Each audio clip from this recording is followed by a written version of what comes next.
I remember that in April 2014, I worked as a truck driver and drove the Rio-Sao Paulo route. Only those in the business know the solitary life that working doing freight and traveling is. I would stay away from my family for days, and sometimes even for weeks. I was just a driver, the truck belonged to the company I worked for.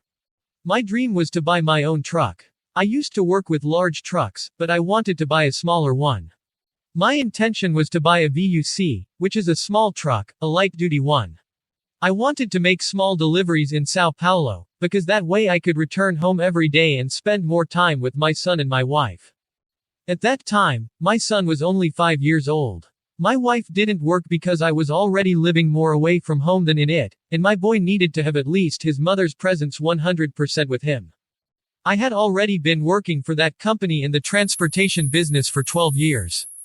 I even met my wife when she worked issuing invoices at one of the places I used to deliver to. She was from Rio. We got married and came to Sao Paulo because I already had a house here. It had been 6 years since we were together. I was saving money to buy my truck, at the same time that I had gotten married around that time. I knew that this life of traveling could ruin my marriage. Before having my son, my wife even traveled with me, but with a child, it was more complicated. I promised that as soon as I bought our truck, I would dedicate myself more to our family. I was managing to save, with a lot of effort, between 800 and 1000 reais every month. By the end of that year, I would have more money to buy my truck. I would have around 60,000 reais, which wasn't enough to buy a new truck, but it would be a good down payment to buy a used truck, which would already serve me very well. Alba, my wife, was always much smarter when it came to money. She took care of the household bills and our savings. When the end of the year arrived, I started looking for some trucks. I told Alba that in January I could already buy our truck. But Alba asked me to wait another 2 months because, according to her, she had invested our money in a fixed income fund, and if she withdrew it earlier, we would lose the earnings. When May arrived, I remember leaving for work on a Monday and returning home on a Thursday, and everything was already arranged. I was going to pick up the truck. I was already negotiating with a specialized dealership in a neighboring city. When I got home, I found it strange. The house was all locked up. Alba always waited for me at the gate with my son. I entered the house, and it was empty. I went to my mother's house, who lived about 15 minutes away, thinking she might be there. The hours passed, and I became increasingly worried. I remember walking alone through the neighborhood, asking everyone, acquaintances, if anyone had seen her.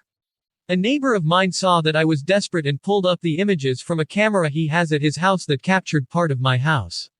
So, that's when I saw in the image a man with Alba and my son, getting into a black car. I took those images and went to the police station.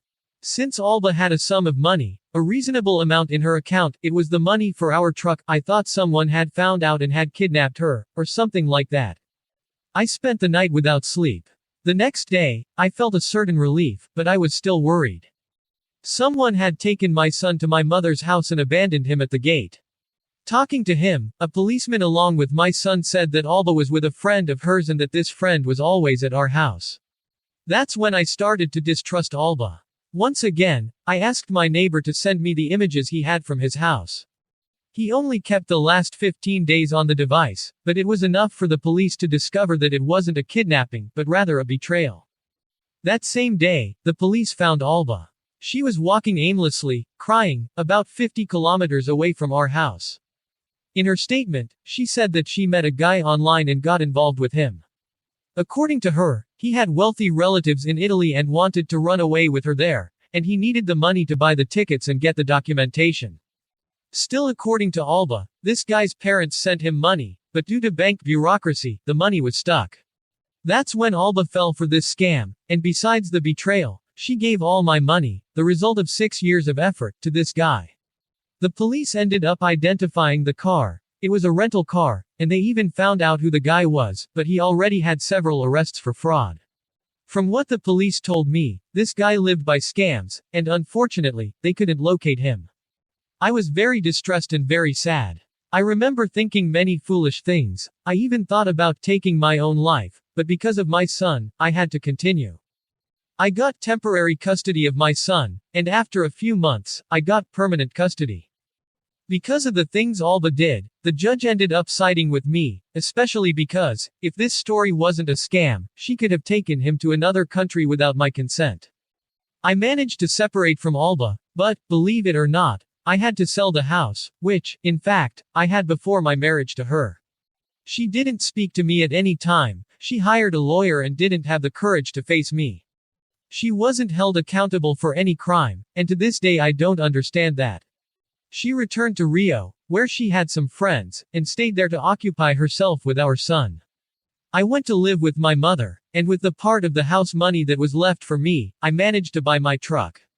After almost 6 years, besides my truck, I was already recovering financially, and I managed to buy another one. And I hired a friend to work on it for me. I still lived with my mother, but I was close to buying my own house. I didn't even remember that swindler Alba anymore. And out of nowhere, she took advantage of the fact that I was working. My mother said she wouldn't let her in, but my son insisted a lot. He always asked about his mother, even after all these years. She stayed at the house for about almost an hour, apologized to my mother and to my son, who was moved and cried a lot, according to what my mother told me.